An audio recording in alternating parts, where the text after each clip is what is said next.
సోనియా గాంధీ చెప్తుందా, రాహుల్ గాంధీ చెప్తారా ఒక్కొక్క ఇంట్లో ఇద్దరికి మని? వామ్మో, వెంకటస్వామి కుటుంబం అయితే ముగ్గురే ఒకటే కుటుంబంలో ముగ్గురు. చెన్నూరు ఎమ్మెల్యే గడ్డం వివేక్ వెంకటస్వామి కుటుంబంలో ముగ్గురికి పదవులు తీసుకొని దళిత జాతి మొత్తానికి అన్యాయం చేస్తున్నాడట. పెదపల్లి జిల్లాల మోత్కుపల్లి సారోళ్ల జాతి మీద పెత్తనం మొత్తం వెంకటస్వాములదే నడుస్తున్నదట.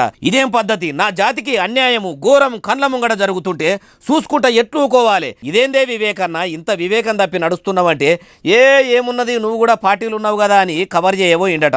పార్టీలుంటే నువ్వు చేసే దొంగ పనులన్నిటికీ నేను సాక్ష్యంగా బతకాలనా?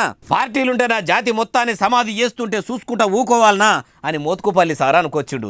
అయ్యా మోత్కుపల్లి గారు, మరి సోనియమ్మ ఇంట్లోనే సోనియా గాంధీ, రాహుల్ గాంధీ, ప్రియాంక గాంధీ ముగ్గురు ఉన్నారు కదా, మరి వాళ్ళ ముచ్చట మాట్లాడవు సారు అంటే గడ్డాం గాలినా సరే గానీ పాలేని దుడ్డేమేయొద్దు అన్నట్టే ఉన్నది కదా సారు మీ మాట తీరు అంటురు ఈ ముచ్చటిన్నోళ్ళు.